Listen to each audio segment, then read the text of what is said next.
bien-aimé Seigneur Jésus. En effet, ce soir, nous bénissons ton nom pour ta présence au milieu de nous. Tu es venu sur la terre des hommes pour toucher les besoins de l'homme, pour aider l'homme dans la victoire. C'est pourquoi ce soir, Seigneur Jésus, nous te donnons toute la gloire et nous nous attendons à toi. Parce que nous savons que chaque fois que nous sommes venus dans ta présence, tu t'es présenté devant nous pour nous faire du bien. Il n'y a personne qui ait cherché ta présence. Il n'y a personne qui ait investi du temps pour te laisser lui parler que tu n'as pas touché. C'est pourquoi je te bénis ce soir, parce que ton peuple est là ce soir. Ton peuple reçoit quelque chose de ta part, parce que tu es le Dieu qui nous fait du bien. Merci pour ta présence. Merci pour ton toucher. Merci pour ton onction. Merci pour le souffle de Dieu qui nous accompagne encore aujourd'hui. Pendant ces 3 jours, nous avons mis ce temps à part parce que nous avons soif de ta présence. Nous avons soif de ta présence. Nous voulons vraiment que tu te manifestes de façon spéciale dans nos vies. Nous ne voulons pas être de ceux qui viennent à l'église jour après jour ou de ceux qui suivent des programmes soir après soir et qui ne ressentent rien de ta part, qui ne reçoivent rien de ta part. Nous voulons, Seigneur, ce soir, que tu te manifestes avec puissance au milieu de nous. Parle-nous, Seigneur. Touche-nous, Seigneur. Glorifie ton nom dans nos vies, Seigneur. Laisse-nous te toucher ce soir. Parce que je sais une chose, c'est que ces 3 jours mis à part, eh bien, ce sont des jours pendant lesquels tu vas rencontrer chacun dans son besoin. Tu vas rencontrer chaque personne. Tu vas rencontrer chaque homme de El Shaddai, chaque femme de El Shaddai, chaque jeune de El Shaddai, chaque jeune fille de El Shaddai, les enfants de El Shaddai. Tu vas nous rencontrer pour que nous puissions expérimenter quelque chose de nouveau avec toi. Parce que nous avons assez de cette vie spirituelle fade, d'une vie spirituelle sans saveur, d'une vie spirituelle sans couleur. Nous voulons voir la grâce de Dieu à l'œuvre dans nos vies, parce que la même puissance qui s'est manifestée sur la vie des apôtres, alors qu'ils allaient de lieu en lieu, prêchant la parole de Dieu, voyant les malades guéris, les fous libérés, voyant toutes sortes de démoniaques libérés de la puissance de Satan. Ils ont même vu des morts ressuscités, parce que tu étais présent dans leur vie et tu t'es manifesté avec puissance dans leur vie. C'est ce que je demande pour El Shaddai, c'est ce que je demande pour ma vie, c'est ce que je demande pour ma famille, c'est ce que je demande pour les pasteurs que tu m'as confiés, c'est ce que je demande pour l'ensemble de l'Église, que ta présence soit tellement réelle que toute personne qui vienne à notre rencontre, qui vienne au milieu de nous, saisisse et ressentent ta présence qui change les vies, ta présence qui transforme. Seigneur, c'est pourquoi ce soir, j'aimerais vraiment que nous puissions entrer dans ta présence. Parce que nous savons une chose, c'est que ta présence est en effet partout. Mais il faut des yeux ouverts pour voir Dieu présent au milieu de nous. Ta présence est partout, mais il faut des oreilles spirituelles ouvertes pour entendre ta voix. C'est pourquoi ce soir, je prie que tu nous ouvres les yeux pour que nous puissions voir, que tu nous ouvres les oreilles pour que nous puissions t'entendre, que tu nous donnes un cœur pour sentir le battement de ton cœur, afin que nous puissions marcher au rythme de ton cœur, au nom de Jésus. Seigneur notre Dieu, nous voici tels que nous sommes, disposés à t'entendre. Parle-nous, Seigneur. Parle au peuple qui est là, rassemblé ce soir pour entendre ce que tu as à leur dire. Parle-nous et nous allons nous appliquer à obéir ce que tu nous auras ordonné de faire. Merci pour tout ce que nous allons vivre de toi et avec toi ce soir au nom de Jésus. Amen. Alléluia. Alléluia. Alors donc, nous avons commencé le jeûne hier et nous continuons aujourd'hui et demain soir, nous aurons la grâce de recevoir à nouveau pasteur Lydie Niamien qui va venir nous continuer avec le 3e jour du jeûne pour nous conduire dans la présence de Dieu. Alléluia. Alors ce soir donc, avant que nous prenions le temps de prier, j'aimerais vous parler de l'importance d'entrer dans la présence de Dieu. Entrer dans la présence de Dieu. Nous savons que Dieu est partout. N'est-ce pas que c'est lui-même qui dit « Je n'habite pas dans une demeure faite de mains d'hommes. Le ciel est mon trône et la terre est mon marchepied. » Et Ésaïe, dans son chapitre 6, quand il a vu le ciel ouvert, il a entendu les chérubins chanter et crier l'un après l'autre « Saint, Saint, Saint est l'Éternel des armées. » Toute la terre est remplie de sa gloire. Nous savons que la terre est remplie de la gloire de Dieu. La gloire de Dieu, c'est la présence de Dieu. Donc Dieu est présent partout. Lui-même qui a promis promis d'être avec nous tous les jours, d'être présent dans nos vies tous les jours. Mais vous savez, que Dieu soit partout est une chose. Mais pour réaliser la présence de Dieu, pour entrer dans la présence de Dieu, il nous faut des yeux spirituels. Parce que Dieu est esprit. Et ce n'est que par l'esprit de Dieu que nous pouvons discerner la présence de Dieu. Alléluia. Parce que nous pouvons être ensemble, comme ce soir, ensemble, en train de suivre le programme. Et à la fin de ce programme, il y a des gens qui vont dire, pasteur, merci beaucoup parce que j'ai vu Dieu à l'œuvre. Merci parce que je suis entré dans la présence de Dieu. Nous pouvons être nombreux à suivre ce programme, mais à la fin de ce programme, il y a quelques-uns seulement qui vont expérimenter la présence de Dieu et les autres seraient juste venus pour suivre un programme comme juste un programme télévisé. Et puis c'est tout. Alors c'est pourquoi ma prière que ce soir, eh bien chacun dispose son cœur pour que Dieu devienne présent, que Dieu devienne réel dans notre vie. Alléluia. Un jour, Saint Augustin, pour ceux qui le connaissent ou qui ont lu ses histoires, un jour il a été accosté par un païen qui lui présente son idole. Ce païen-là lui présente son idole. Et il dit, voici mon Dieu. Saint Augustin, où est le tien? Et voilà la réponse que Saint Augustin lui dit. Il dit, je ne peux pas te montrer mon Dieu. Non pas parce qu'il n'existe pas, mais parce que tu n'as pas Dieu pour le voir. Ce n'est pas parce que mon Dieu n'existe pas, mais toi tu n'as pas Dieu pour le voir. Et ce soir je vais vous parler de ce Dieu. Si tu n'as pas des yeux pour le voir, tu ne le verras pas. Si tu n'as pas des oreilles pour l'entendre, tu ne l'entendras pas. Il a beau parler, tu n'entendras pas. Le jour où il s'est adressé à Saul de Tarse, sur le chemin de Tarse, eh bien, le jour où alors qu'il était sur le chemin de Damas, alléluia, il voit briller une lumière. Et il entend une voix qui lui parle. Saul, Saul, pourquoi me persécutes-tu? Et il avait avec lui des hommes et des femmes. Et le livre des Actes signale que certains ont entendu la voix, mais ils n'ont vu personne. Et en d'autres endroits, ils ont vu la lumière briller, mais ils n'ont vu personne ni entendu rien. Et pourtant, ils étaient dans le même environnement que Saul de Tarse. Mais Saul, il y a eu lui qui a entendu la voix de Dieu et qui a vu la lumière briller. Ce soir, je prie que la voix de Dieu retentisse dans ton cœur. Je prie que la lumière de Dieu brille devant toi et que tu discernes la voix de Dieu, que tu vois la lumière du Christ ce soir. Alléluia. Le jeune Samuel, alors qu'il était dans le temple avec le vieux sacrificateur Élie, Dieu est venu parler dans le temple. Vous savez qu'en ce temps-là, la parole de Dieu était rare.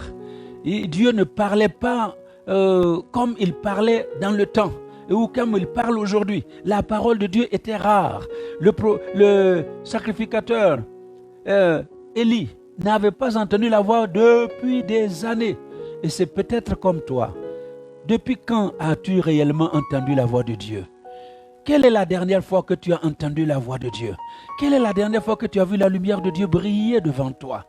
Eh bien, le jeune Samuel, couché pas loin du sacrificateur, entend une voix lui parler. Samuel, Samuel! Et il se lève. Pardon. Il va voir le sacrificateur pour dire, mais tu m'as appelé.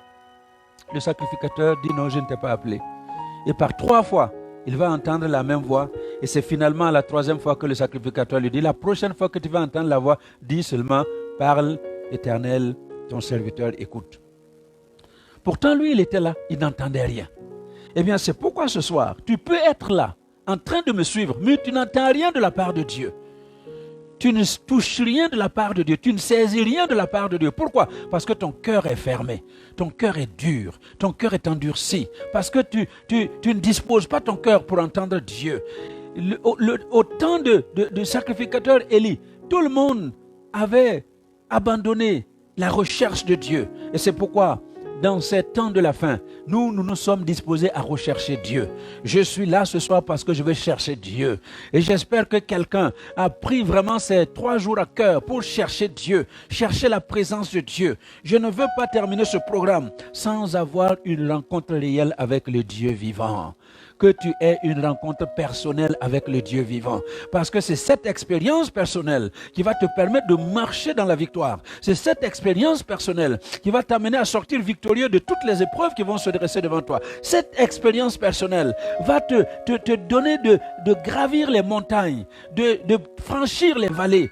Quoi qu'il arrive dans ta vie, quand tu vas repenser à cette rencontre personnelle avec Dieu, eh bien, il n'y a plus rien qui va t'arrêter, il n'y a plus rien qui va te décourager, il n'y a plus rien qui va te freiner sur le chemin de la vie chrétienne. Alors, c'est pourquoi je prie que tu aies une telle rencontre ce soir. Alléluia.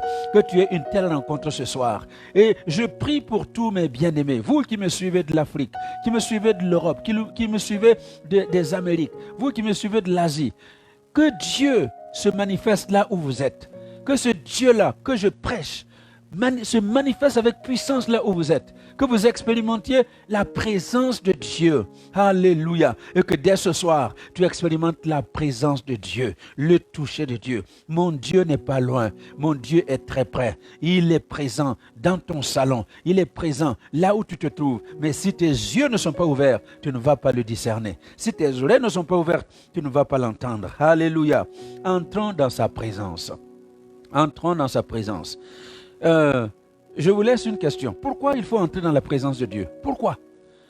Est-ce que c'est parce que nous sommes en dehors de la présence de Dieu? Non. C'est ce que je viens de vous dire. Dieu est présent, mais si nous n'avons pas un cœur disposé, nous n'allons pas entrer dans cette présence bienfaisante. Alléluia. Nous devons entrer dans la présence de Dieu parce que de toute éternité, ça a toujours été le désir de Dieu de nous rencontrer, de nous faire entrer dans sa présence.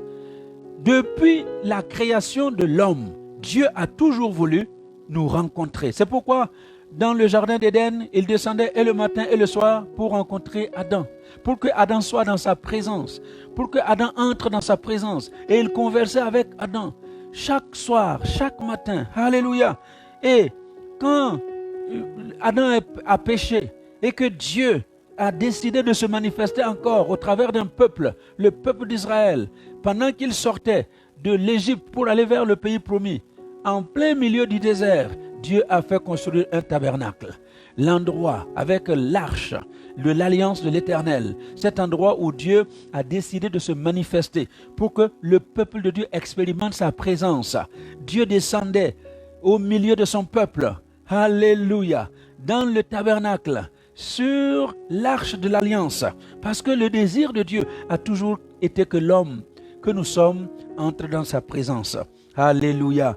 Et puis, dans le Nouveau Testament, ça c'est le summum de la présence de Dieu.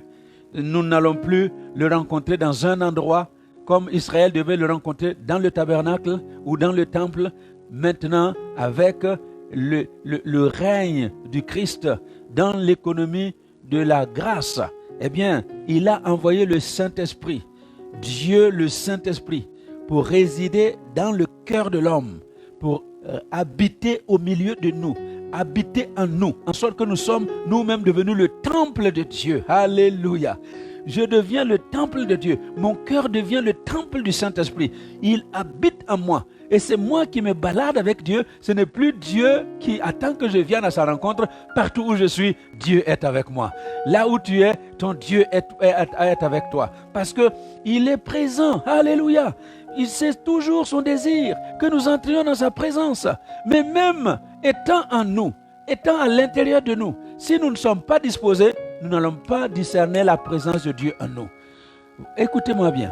Si chaque enfant de Dieu, chaque chrétien de ce 21e siècle se rendait compte de la présence de Dieu en lui, si je réalise que je suis le temple de Dieu et que partout où je suis, j'ai Dieu avec moi, dans n'importe quel endroit de cette planète où je me trouve, j'ai Dieu avec moi. Le Saint-Esprit réside dans mon cœur.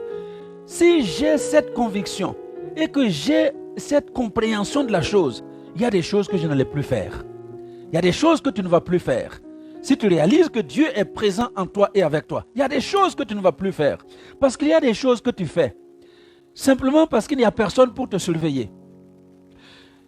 Beaucoup de chrétiens font les choses parce qu'ils ont peur des yeux des autres. On se présente comme un saint parce qu'on a peur des yeux des autres. ou si le pasteur l'apprend, qu'est-ce qu'il va dire? Je me suis toujours présenté sous mon meilleur jour. Et comme nous aimons le dire, il y a des gens à qui vous donneriez le bon Dieu sans confession. Parce que leur attitude, leur en public, leurs paroles en public, leurs actions en public montrent que ce sont des hommes et des femmes parfaits et parfaites. Mais en réalité, à l'intérieur, ce ne sont que des ossements desséchés. Alors c'est pourquoi je prie ce soir qu'il n'en soit pas ainsi. Que tu réalises que tu es le temple du Saint-Esprit, le temple de Dieu, et que ton cœur est le temple du Saint-Esprit, et que tu te balades partout avec l'Esprit de Dieu. Quand tu parles, Dieu est là. Alléluia. Quand tu parles, Dieu entend ce qui sort de ta bouche, que tu n'oserais pas dire devant le pasteur. Eh bien, il faut savoir que Dieu est là. Plus grand que le pasteur est en toi, c'est Dieu. Toutes les choses que tu n'oses pas faire, parce que tu ne veux pas qu'un chrétien te voie en train de faire ça, eh bien, tu peux tromper les chrétiens, mais tu ne peux pas tromper Dieu qui est là, dans ce lieu. Alléluia. C'est pourquoi je ne peux pas comprendre que des chrétiens vont tromper leurs femmes, ou que leurs femmes vont tromper leur mari. Comment est-ce que c'est possible?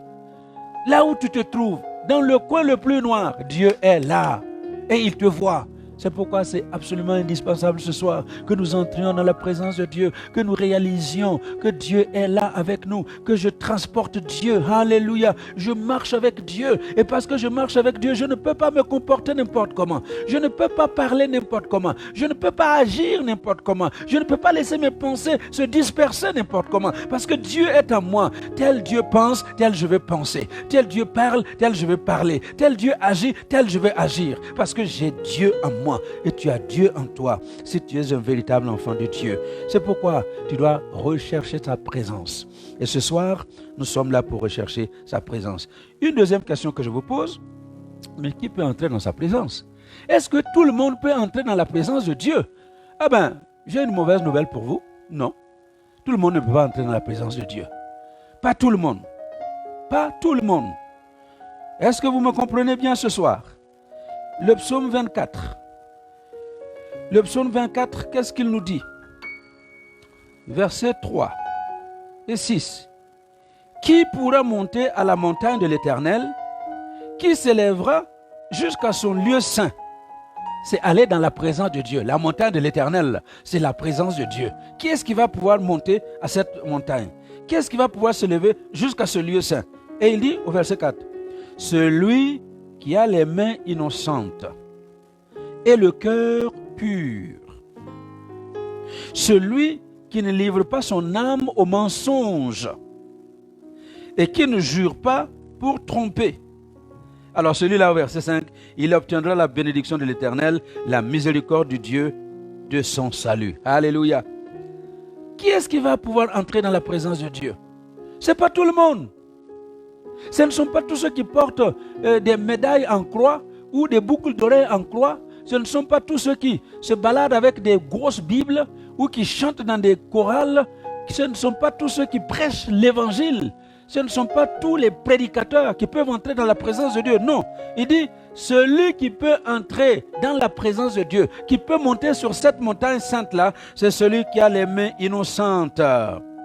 Il a les mains innocentes à l'extérieur. Ses mains sont innocentes.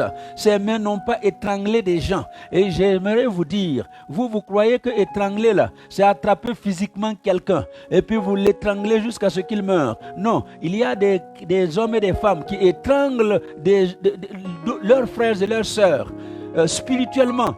Vous les tuez parce que Jésus dit que celui qui n'aime pas son frère, il est déjà un meurtrier. Et combien sont les chrétiens qui n'aiment pas leurs frères, qui n'aiment pas leurs sœurs? On fait semblant de les aimer, mais en réalité, on ne les aime pas. Ça, ce sont des meurtres. Il dit, celui qui peut entrer dans la présence de Dieu, c'est celui qui a les mains innocentes. Est-ce que tes mains n'ont pas étranglé des gens? Est-ce que tes mains n'ont pas amené des gens à la mort? Spirituellement. Parce que tu n'as pas aimé et tu n'aimes pas. Ton amour, c'est l'amour des paroles. Et une fois que tu as fini de parler, tes actes ne suivent pas ton amour. Alléluia. Qui est-ce qui peut entrer dans la présence de Dieu? Celui qui a les mains innocentes et le cœur pur. Donc, à l'extérieur, il est innocent. à l'intérieur, le cœur pur. Heureux ceux qui ont le cœur pur, parce que c'est eux qui verront Dieu. Alléluia. Si tu veux voir Dieu, il faut que tu purifies ton cœur. Garde ton cœur plus que toute autre chose, parce que c'est de lui que viennent les sources de la vie. Le cœur. Prends soin de ton cœur. Je dois prendre soin de mon cœur. Si mon cœur me condamne, je ne peux pas voir la présence de Dieu. Est-ce que vous m'entendez? Il y a combien de chrétiens qui ont le cœur tellement noir, sombre? Il est noir, comme du charbon. Il faut que tu réclames le sang de Jésus ce soir pour purifier ce cœur-là. Que le sang de Jésus lave ton cœur ce soir. Parce que si ton cœur n'est pas lavé par le sang de Jésus, tu ne verras pas la présence de Dieu. Et si tu ne vois pas la présence de Dieu, il faut même oublier le ciel. Alléluia. Je le dis, je le répète, le ciel se cherche maintenant sur la terre. Ce n'est pas de l'autre côté. Donc si toi tu sais que ton cœur n'est pas clair, si tu sais que ton cœur n'est pas pur, il faut chercher aujourd'hui la grâce de Dieu pour être purifié dans le sang de Jésus. Il ajoute, donc, celui qui peut entrer dans la présence de Dieu, c'est celui qui a les mains innocentes, le cœur pur, celui qui fuit le mensonge. Qui fuit le mensonge. Je ne sais pas s'il faut en rire ou en pleurer, mais nous savons que dans cet Occident aujourd'hui, le mensonge est même un moyen de défense devant le tribunal. Tout le monde ment. Les politiciens mentent. Les scientifiques mentent. Les journaux mentent. Les pasteurs mentent. Les mariés mentent. Tout le monde ment. Et on est étonné que les enfants apprennent à mentir. Quand tu dis, ah mon enfant là, il ment beaucoup, il ment trop, il ne faut pas chercher loin. Il n'a pas appris ailleurs. Il a appris quelque part. Et le quelque part là, c'est chez toi. Il dit, si tu veux entrer dans la présence de Dieu, il faut fuir le mensonge. Que le mensonge disparaisse du milieu de nous.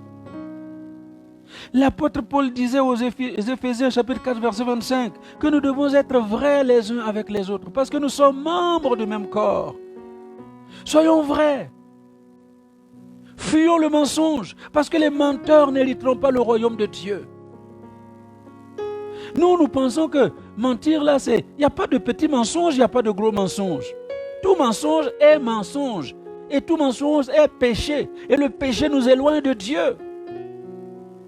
Si tu veux voir Dieu, il faut t'éloigner du mensonge. Alléluia. Celui qui fuit le mensonge. Troisième chose, donc je vous dis, quelles sont les personnes qui peuvent entrer dans la présence de Dieu? 1.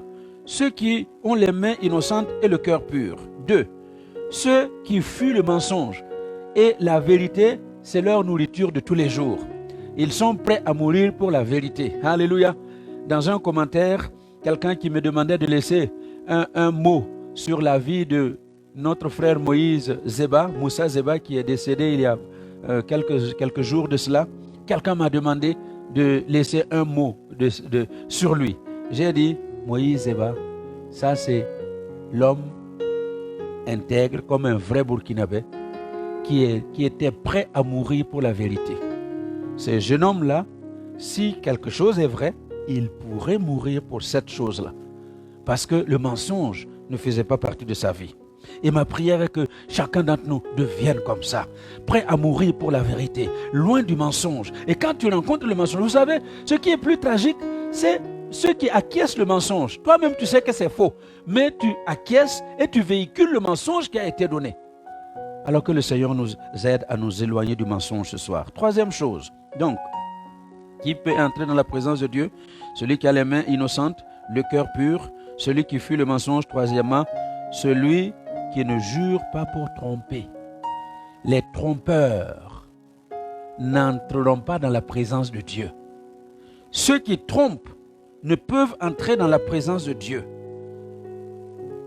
Il y en a qui trompent et Dieu et le prochain et l'homme que nous voyons. Alléluia. Les trompeurs ne peuvent pas entrer dans la présence de Dieu. Qu'on trompe un homme, ça va encore. Qu'on trompe un homme, ça va. Mais tromper Dieu, mais ça c'est la chose la pire que l'on puisse subir dans la vie. Et écoutez ce que Dieu lui-même dit à Malachie, dans Malachie chapitre 3. Il parle à son peuple, il dit, mais vous me trompez. Vous me trompez. Et le peuple de lui poser la question, mais en quoi t'avons-nous trompé? Et il leur explique, c'est en méprisant la table de l'Éternel.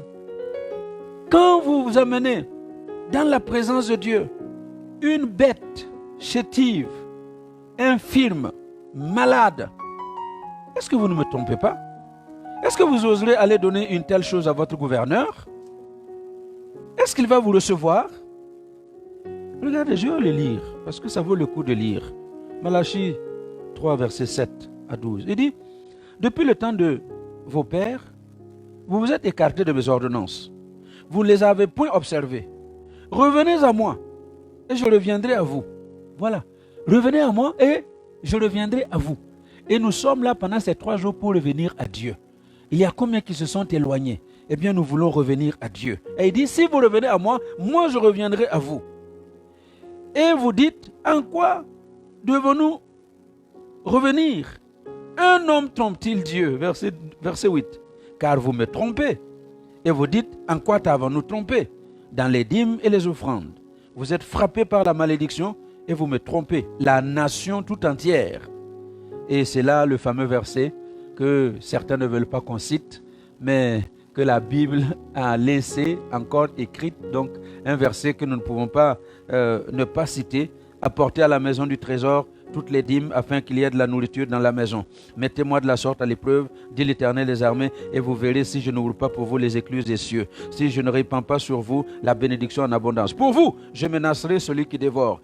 Et il ne vous détruira pas les fruits de la terre, et la vie ne sera pas stérile dans vos campagnes, dit l'Éternel des armées. Toutes les nations vous diront heureuses, car vous serez un pays de délices, dit l'Éternel des armées. Alléluia. Ceux qui trompent Dieu ne peuvent pas voir la présence de Dieu. Ceux qui trompent leurs semblables ne peuvent pas voir la présence de Dieu. C'est pourquoi je vous invite ce soir à vous éloigner de toute tromperie, de toute forme de nature. Plus de tromperie dans notre vie si nous voulons entrer dans la présence de Dieu. Alléluia. Amen. Alors, troisième question que je vous pose, et puis je vais y répondre et nous allons prier. Donc, première question que je vous ai posée, c'est pourquoi entrer dans la présence de Dieu? Alléluia. Parce que c'est le programme de Dieu de nous rencontrer. Qui peut entrer dans la présence de Dieu? Nous avons vu que c'est celui qui a les mains innocentes, le cœur pur, et qui fuit le mensonge et qui ne jure pas pour tromper. Vous savez, quand vous entendez quelqu'un qui jure, c'est que c'est vraiment pour tromper. Quand vous avez la vérité, vous n'avez pas besoin de jurer. Hein? Quand quelqu'un doit prendre Dieu à témoin, c'est que ce qu'il va ajouter là, c'est un mensonge. Alors, troisième question que je vous laisse, comment entrer alors dans la présence de Dieu? Comment nous devons entrer dans la présence de Dieu? Et c'est là où je vais vous amener dans le texte sur lequel je veux parler ce soir. C'est dans le livre de Michée, chapitre 6, versets 6 à 8. Michée, chapitre 6, versets 6 à 8. Avec quoi me présenterai-je devant l'Éternel? Avec quoi me présenterai-je? Avec quoi puis-je entrer dans la présence de Dieu? Pour m'humilier devant le Dieu très haut. Me présenterai-je avec des holocaustes? Avec des veaux d'un an? L'Éternel agréera-t-il des milliers de béliers, des myriades de torrents d'huile? Donnerai-je pour mes transgressions mon premier-né, pour le péché de mon âme, le fruit de mes entrailles? Et voici la réponse. On t'a fait connaître, ô homme. Et je te le dis ce soir, Dieu te fait connaître, ô homme, ô femme qui m'écoutez ce soir. On t'a fait connaître ce qui est bien. Et ce que l'Éternel demande de toi, ce que l'Éternel demande de toi pour entrer dans sa présence, c'est que, 1, tu pratiques la justice, 2, que tu aimes la miséricorde, et 3, que tu marches humblement avec ton Dieu. 3 choses que Dieu t'invite à faire pour entrer dans sa présence. Alléluia. 3 choses. Pratiquer la justice. Pratiquer la justice. La justice, c'est la juste appréciation, la reconnaissance et le droit et le respect, des droits et du mérite de chacun. Pratiquer la justice, c'est apprécier à sa juste valeur, reconnaître à sa juste valeur, respecter les droits et le mérite de chacun. C'est ça, pratiquer la justice. Et vous savez, le problème, c'est que généralement, les gens méprisent ce que les autres font pour encenser ce qu'ils font. Et ça, ce n'est pas pratiquer la justice. La justice veut que tu apprécies à sa juste valeur et que tu reconnaisses à sa juste valeur, que tu respectes les droits et les mérites de chacun. Alléluia. Alors, c'est pourquoi, personnellement, je me réjouis. Je me réjouis parce que dans notre Église, Dieu nous fait la grâce d'avoir une multitude de ministères, une multitude d'hommes et de femmes de Dieu. Et chacun vient avec son petit grain, sa pierre, pour construire le royaume de Dieu, pour construire et bâtir l'église El Shaddai. Et je me réjouis chaque fois que je suis assis et j'entends une certaine pasteur Marlène prêcher. Je dis gloire à Dieu parce que voilà, elle a ses dons, elle a ses talents et Dieu est en train de le bénir et elle bénit l'église. Quand j'entends Magali Louboya prêcher, je dis gloire à Dieu parce qu'elle a ses dons, elle a ses talents et Dieu est en train de faire des choses extraordinaires. Quand j'entends Magali Simbakai prêcher, je dis mais gloire à Dieu. Et toutes les personnes qui prêchent à l'église, Papa Kofi, Papa Angata, Papa Didier Koyo, Papa Johan, Papa Denis, Avils, et qui d'autre encore? Est-ce que j'ai oublié des gens? Maman Déborah, Maman Abigail.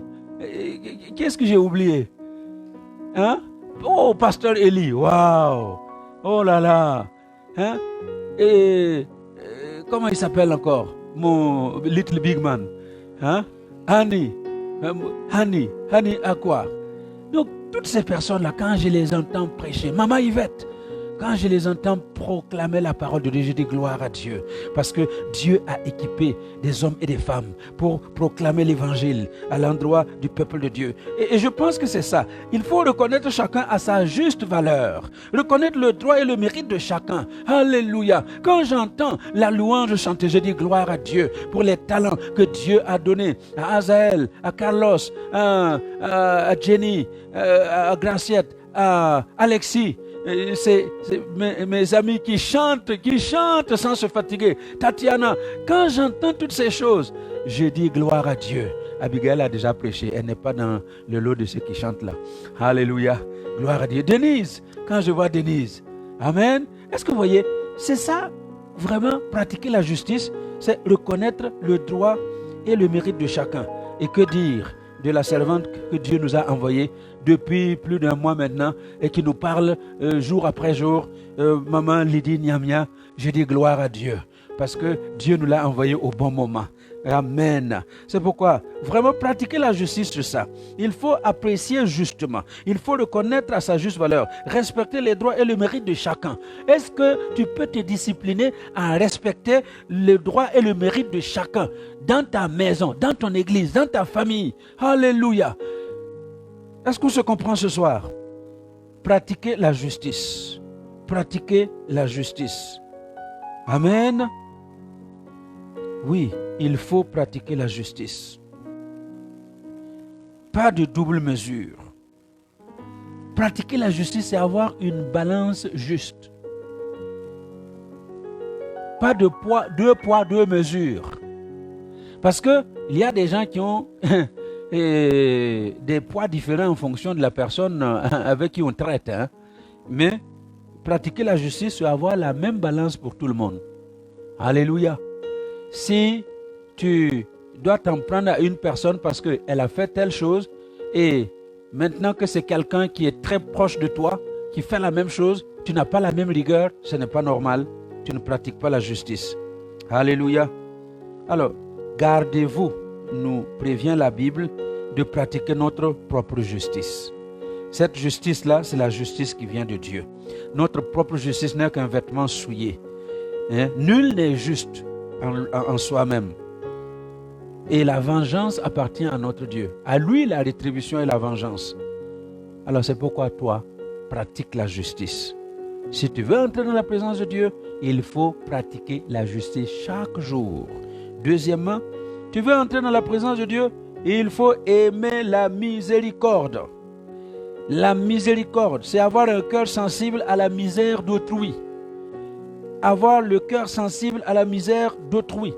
Mais j'ai l'impression que la spécialité des chrétiens, c'est comme de se réjouir devant la misère d'autrui.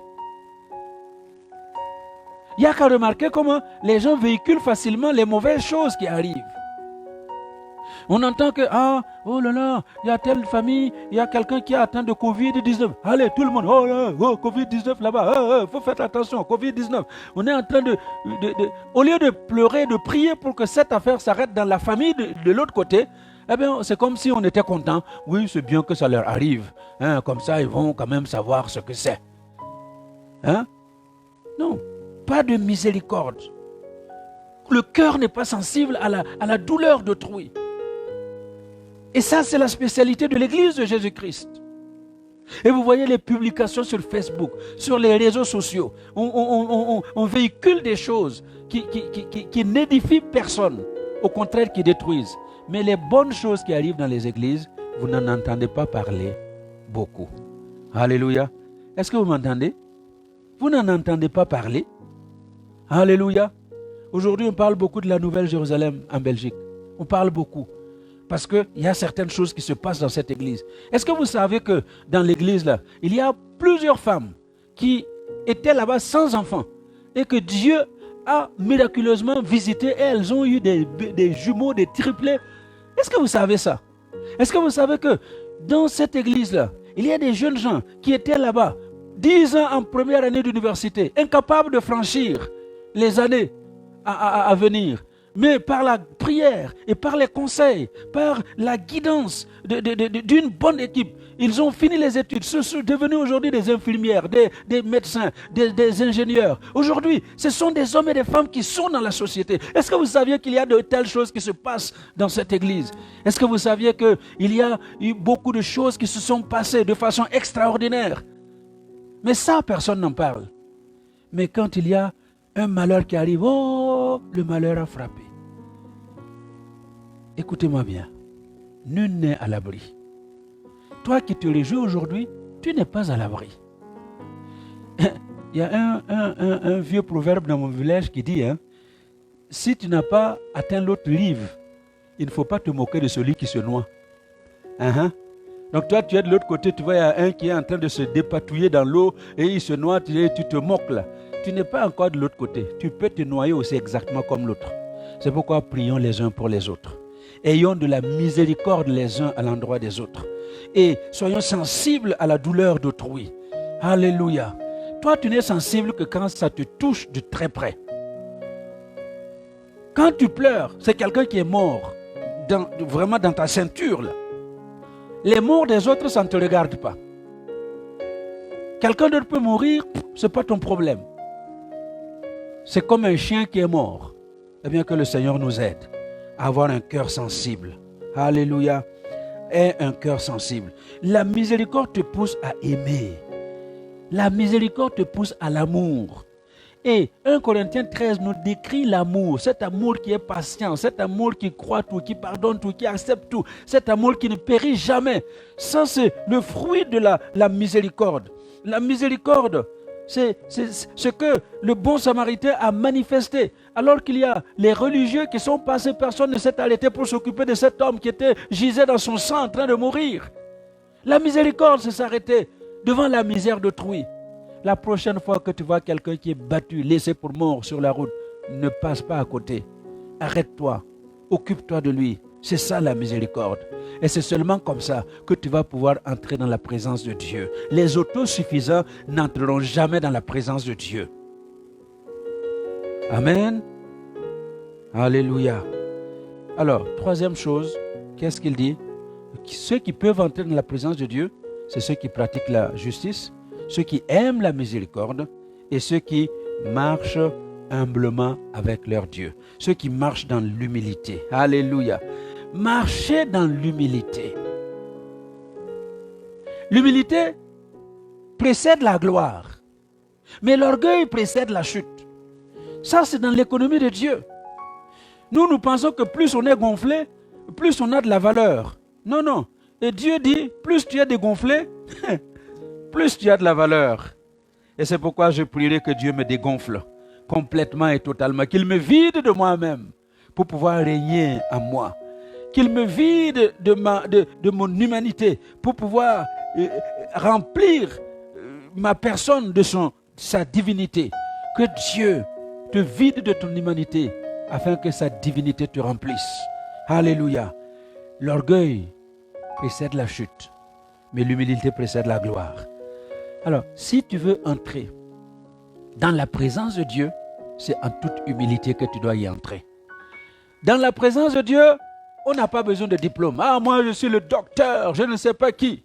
Dans la présence de Dieu, les titres n'ont aucune importance. Moi je suis le bishop, archibishop, moi je suis l'apôtre, je ne sais pas qui, je suis.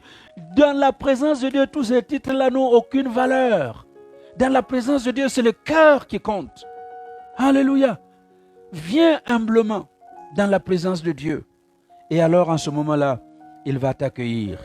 Si nous faisons cette démarche, eh bien, nous pourrons alors crier comme le psalmiste dans le psaume 27. Qu'est-ce que le psalmiste David a crié? Il dit, l'Éternel est ma lumière et mon salut. Quand nous entrons dans la présence de cette manière, nous allons pouvoir nous écrier, l'Éternel est ma lumière et mon salut. De qui aurais-je crainte? L'Éternel est le soutien de ma vie. De qui aurais-je peur? Quand des méchants s'avancent contre moi pour dévorer ma chair, ce sont mes persécuteurs et mes ennemis qui chancellent et tombent. Si une armée se campait contre moi, mon cœur n'aurait aucune crainte. Si une guerre s'élevait contre moi, je serais malgré cela plein de confiance. Je demande une chose à l'Éternel, que je désire ardemment. Je voudrais habiter toute ma vie dans la maison de l'Éternel, pour contempler la magnificence de l'Éternel et pour admirer son temple, car il me protégera dans son tabernacle au jour du malheur. Il me cachera sous l'abri de sa tente. Il m'élèvera sur un rocher, et déjà ma tête s'élève sur mes ennemis qui m'entourent. J'offrirai des sacrifices dans sa tente, au son de la trompette. Je chanterai, je célébrerai l'Éternel. Éternel, écoute ma voix, je t'invoque. Aie pitié de moi et exauce-moi. Mon cœur dit de ta part, cherchez ma face. Je cherche ta face, ô Éternel. Ne me cache point ta face. Ne repousse pas avec colère ton serviteur. Tu es mon secours. Ne me laisse pas, ne m'abandonne pas, Dieu de mon salut. Car mon père et ma mère m'abandonnent, mais l'Éternel me recueillera. Éternel, enseigne-moi ta voie, conduis-moi dans le sentier de la droiture, à cause de mes ennemis. Ne me livre pas au bon plaisir de mes adversaires, car ils se lèvent contre moi de faux témoins et des gens qui ne respirent que la violence. Oh, si je n'étais pas sûr de voir la bonté de l'Éternel sur la terre des vivants, espère en l'Éternel, fortifie-toi et que ton cœur s'affermisse. Espère en l'Éternel. Alléluia. Alléluia. Le psalmiste veut habiter tous les jours dans la maison de l'Éternel. Et c'est ça le cri de mon cœur.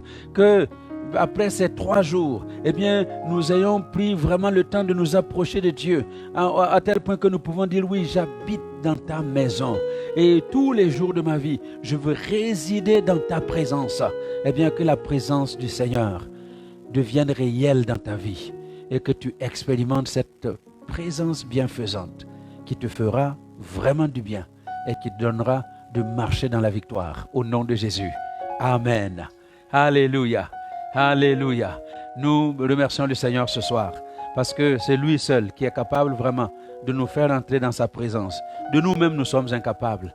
Parce que, comme nous l'avons vu tout à l'heure, notre justice n'est qu'un vêtement souillé. Mais Dieu qui nous aime a préparé les voies et moyens pour que nous puissions entrer dans sa présence. C'est pourquoi ce soir, j'aimerais que nous puissions prier. Et puisque nous sommes là pour chercher la face de Dieu, je vais laisser chacun prier. Prie. Toi-même, tu connais l'état de ton cœur. Tu connais l'état de ton âme. Tu sais de quoi tu es fait. Tu sais où est-ce que tu as fauté. Ce soir, reviens à Dieu. Il dit, si vous revenez à moi, dit l'Éternel, je reviendrai vers vous. Alléluia. Si vous revenez à moi, je reviendrai vers vous. C'est ce qu'il a dit à Jérémie. Si vous venez à moi, qu'est-ce qu'il a dit à Jérémie? Il dit, un passage extraordinaire. Alléluia. Nous sommes dans Jérémie 29. Jérémie 29. Vous connaissez le fameux verset 11, mais après le verset 11, nous avons le verset 12 qui dit ceci. Vous m'invoquerez et vous partirez. Vous me prierez et je vous exaucerai. Vous me chercherez et vous me trouverez. Si vous me cherchez de tout votre cœur, je me laisserai trouver par vous, dit l'Éternel, et je ramènerai vos captifs. Je vous rassemblerai de toutes les nations et de tous les lieux où je vous ai chassés, dit l'Éternel, et je vous ramènerai dans le lieu d'où je vous ai fait aller en captivité. Alléluia.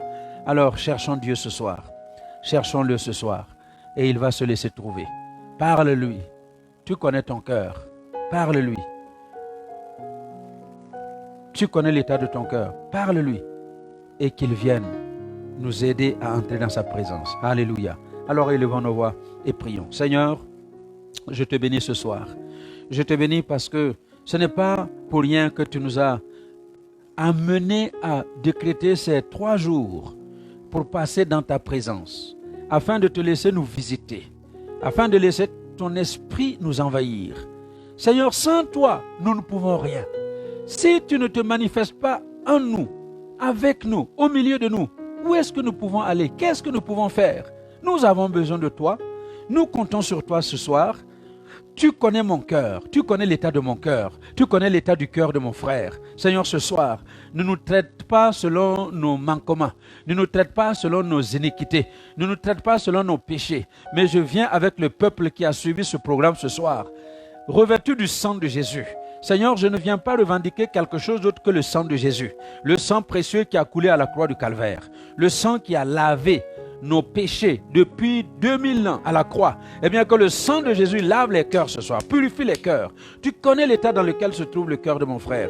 Ce frère qui a marché, cette sœur qui a marché dans un manque total de justice, un manque total de miséricorde, un manque total d'humilité. Seigneur, tu veux que nous venions à toi avec la justice qui vient de toi. Tu veux que nous venions à toi avec la miséricorde, un cœur sensible à la misère d'autrui, que nous venions dans ta présence avec un cœur humble. Ce soir, Seigneur, occupe-toi du cœur de chaque membre de El Shaddai. Touche nos cœurs, change nos cœurs, transforme nos cœurs. Enlève ce cœur de pierre et mets en lieu et place un cœur de chair. Seigneur Jésus, tu as payé le prix pour que le cœur de pierre soit changé en cœur de chair, un cœur sensible. Donne-nous un cœur sensible, sensible aux choses de Dieu, sensible à la misère des uns et des autres, sensible aux besoins de ton corps. Donne-nous un cœur sensible, Seigneur, en sorte que nous nous levions le matin avec la détermination de rencontrer tes besoins dans ton corps. Au nom de Jésus, mon Dieu et mon roi, me voici tel que nous sommes. Oui, purifie les mains. Purifie les mains chargées de sang. Purifie les mains chargées de sang. Il y a des mains qui sont chargées de sang. Il y a des langues qui sont chargées de sang. Purifie nos mains, purifie nos langues, purifie les cœurs, le cœur impur. Purifie les cœurs impurs ce soir. Seigneur, purifie les lèvres qui ont proféré le mensonge. Et rien que des mensonges du matin au soir. Tout est faux dans la vie de plusieurs. Tout est faux dans la vie de plusieurs. Depuis les diplômes jusqu'aux études, les papiers reçus en Occident, tout est faux. Seigneur, pardonne-nous. Pardonne, Seigneur. Tout pardonne. Quel mensonge les uns et les autres n'ont pas fait pour pouvoir se marier ou pour pouvoir avoir les papiers. Pardonne, Seigneur, pardonne-nous tous ces mensonges, parce que les menteurs n'hériteront pas le royaume de Dieu. Il y en a combien qui ont été menteurs devant toi, menteurs devant l'état civil, menteurs devant l'église. Ils ont promis de rester avec cette femme jusqu'à ce que la mort les sépare. Et ils ne sont pas morts, mais ils se sont séparés. Quel mensonge! Il y a combien de femmes qui ont promis de vivre avec cet homme jusqu'à ce que la mort les sépare. La mort n'est pas venue, mais ils ont demandé le divorce. Quel mensonge!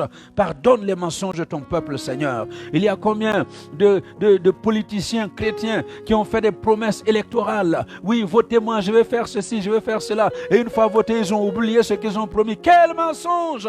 Seigneur, pardonne-nous ces mensonges. Il y a combien de pasteurs qui ont, même du haut de la chair, raconté des choses qui n'étaient pas. Pardonne tous ces mensonges, Seigneur. Je te supplie ce soir, pardonne-nous nos mensonges. Lave-nous ce soir. Lave nos cœurs, purifie nos cœurs par le sang de Jésus. Seigneur, nous ne sommes que des humains faibles et fragiles. Oui, l'esprit est souvent bien disposé, mais la chair est faible. Seigneur, pardonne nos faiblesses. Pardonne nos faiblesses, Seigneur. Lave nos cœurs, purifie nos cœurs. Relève ton peuple. Relève ton peuple, s'il te plaît. Relève les hommes comme les femmes ce soir. Au nom de Jésus. Seigneur, il y en a combien qui se sont présentés en trompeurs et qui n'ont fait que tromper les hommes qui ont trompé leurs femmes, les femmes qui ont trompé leurs maris, les chrétiens qui ont trompé Dieu, les pasteurs qui ont trompé les églises. Seigneur, je te supplie ce soir, pardonne-nous, Seigneur. Lave-nous ce soir par le sang de Jésus. Seigneur, nous avons besoin de toi. Qu'est-ce que nous pouvons faire sans toi? Nous dépendons de toi et nous voulons voir ta gloire dans nos vies. Je veux entrer dans ta présence. Seigneur, laisse-moi entrer dans cette présence bienfaisante. Père, je te dis merci, Seigneur Jésus, parce que c'est toi qui as ouvert une entrée dans la présence de Dieu. Le voile qui nous empêchait d'entrer dans la présence de Dieu a été déchiré de haut en bas. Le jour où tu as rendu l'esprit, oui, le voile du temple s'est déchiré. C'était le témoignage que l'entrée du sanctuaire est ouverte.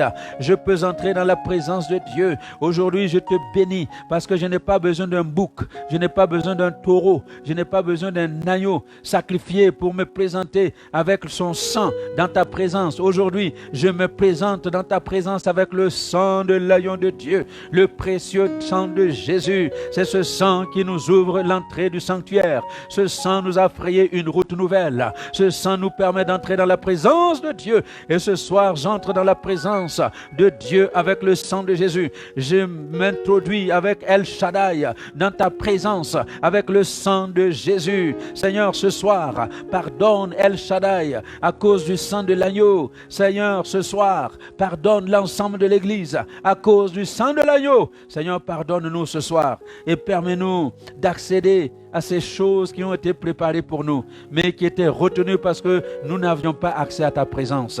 Je te bénis parce que, Seigneur, ce soir, tu es venu dans nos vies. Tu nous as accueillis dans ta présence. C'est toi qui l'as dit, vous me chercherez et je me laisserai trouver. Je ne mettrai jamais dehors celui qui vient à moi.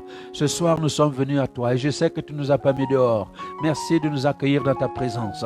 Merci de nous pardonner nos manquements. Merci de nous pardonner nos égarements. Merci de nous pardonner les mensonges et les tromperies. Merci de nous rétablir dans notre condition de fils et de filles de Dieu. Sois béni parce que ce soir, nous avons été rapprochés de toi. À toi seul toute la gloire. Au nom de Jésus. Amen. Alléluia. Eh bien, sois béni là où tu es. Que la bonne main du Seigneur t'accompagne dans la victoire. Au nom de Jésus. Eh bien, nous allons encore prier. Prier ce soir. Prier pour la Nouvelle Jérusalem de Bruxelles. Nous prions pour le pasteur Didier. Pour pasteur Tito. Nous prions pour toute la famille Moutébélé. Nous prions que Dieu fasse grâce à l'ensemble de la Nouvelle Jérusalem de Bruxelles et de l'Église de Dieu en Belgique, au nom de Jésus. Prions que Dieu s'occupe de son Église. C'est Jésus qui a dit, je bâtirai mon Église et les portes du séjour des morts ne prévaudront jamais contre elle. les portes du séjour des morts qui se déchaînent contre la Nouvelle Jérusalem ne prévaudront pas contre la Nouvelle Jérusalem. Tout ce que le diable essaie de semer pour détruire, eh bien, ça n'aura pas lieu parce que Dieu bâtit son Église. Christ se tient comme le rocher de son Église et il se manifeste comme le protecteur de son Église et la gloire de Dieu se manifestera. Là où le diable pense avoir gagné, c'est sa plus grande défaite.